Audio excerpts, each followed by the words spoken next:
Why have they ghosted you? 5 reasons they probably already gave you. By Dr. Esther Cole. Ghosting is a phenomenon in which, after closeness or intensity in a relationship, the other person blocks all communication and ends the relationship without a formal explanation or a goodbye. This can be inherently painful because it's usually unexpected and there's no offer of closure. It's likely to trigger a myriad of negative feelings as well as experiences of abandonment and ruptures in attachment, leading to feelings of insecurity, low self-worth, anxiety and depression, even guilt, regret and shame. It can lead to questioning yourself and what you might have done to contribute to the breakdown of that relationship. Perhaps we think we're damaged goods?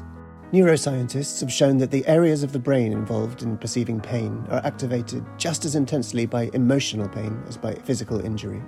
See, for example, the article by Ethan Cross and colleagues, published in Volume 108, Number 15 of the Proceedings of the National Academy of Sciences Journal on 12th of April 2011, entitled Social Rejection Shares Somatosensory Representations with Physical Pain.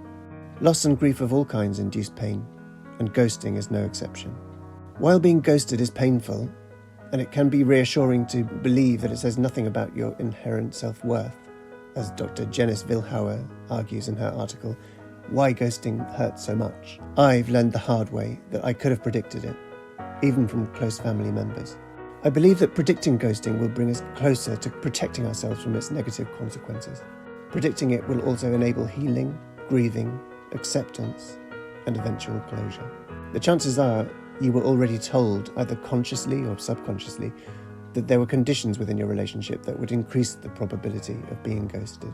If you look back and read between the lines, you might see these 5 common factors. Number 1, they themselves may have experienced abandonment, likely as a child. They told you that they didn't want a serious relationship or commitment.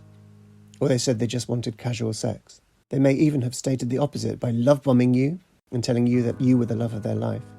However, when describing their past relationships with friends or romantic partners, you detect a pattern of them leaving or disconnecting without an explanation, or a pattern of casual sex. Intimacy is more difficult for people who've had early attachment difficulties, such as absent parents, or who have experienced abuse or trauma from the people they were supposed to be able to trust growing up. Number 2, they're avoidant of expressing their feelings. Some people's feelings are overwhelming for them, or it's difficult for them to give language to the complex emotions they hold. If they weren't used to an environment in which sharing their emotions was safe and modelled as acceptable, it could simply be easier to shut down. 3, they don't feel accountable for their behaviour. Often people who are ghosting feel justified in their behaviour and are not focused on the impact it might have on you. They're more concerned with getting their immediate need met, which is to cope through avoidance, distance and space, and so feel justified in ghosting.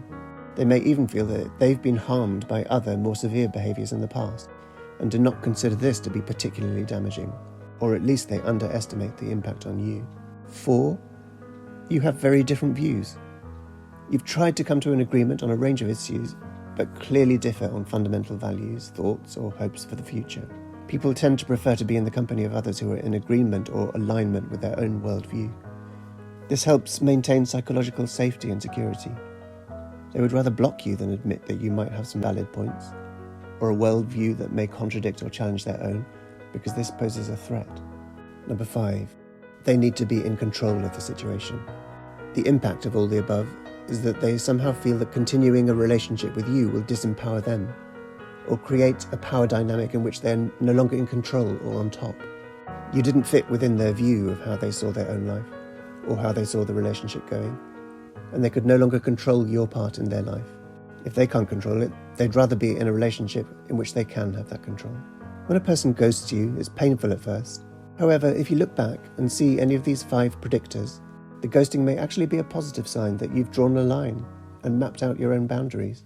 For a time, or perhaps forever, you've indirectly filtered them out of your life in their current form through your boundaries and deciding what a healthy relationship means for you. This is likely to have protected you from falling into the trap of seeking love and intimacy from someone who ultimately isn't able to provide what you need, or communicate maturely with the person you've evolved into.